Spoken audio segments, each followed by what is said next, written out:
40° anniversario della morte del celebre musicista, compositore e poeta agrigentino Michele Lizzi, ed in occasione di tale ricorrenza diverse sono state le iniziative per ricordarlo. Celebrata al Museo Archeologico San Nicola di Agrigento una giornata di studio organizzata dalla docente di musica Angela Bellia.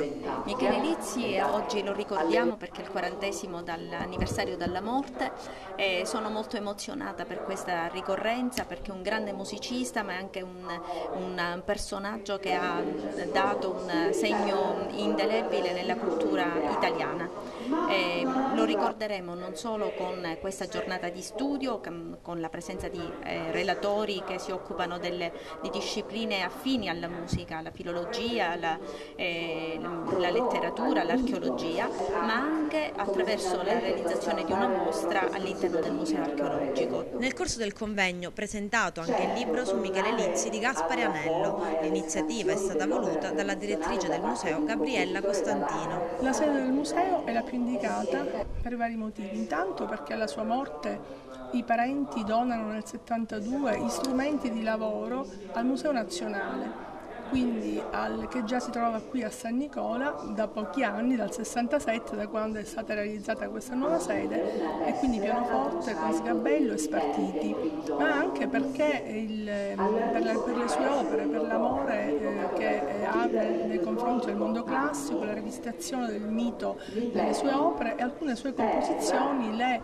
realizza in occasione proprio per esempio dello studio di un sarcofago che si trova ancora qui al museo oggi regionale. E dal Collegio dei Filippini un'altra iniziativa culturale con al centro la figura dello scrittore originario di Cianciana Alessio Di Giovanni, presente il docente universitario Salvatore Di Marco.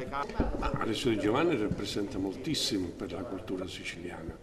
Intanto il rapporto con i ceti popolari più poveri e più diseredati, quali erano i contadini e gli zolfatari.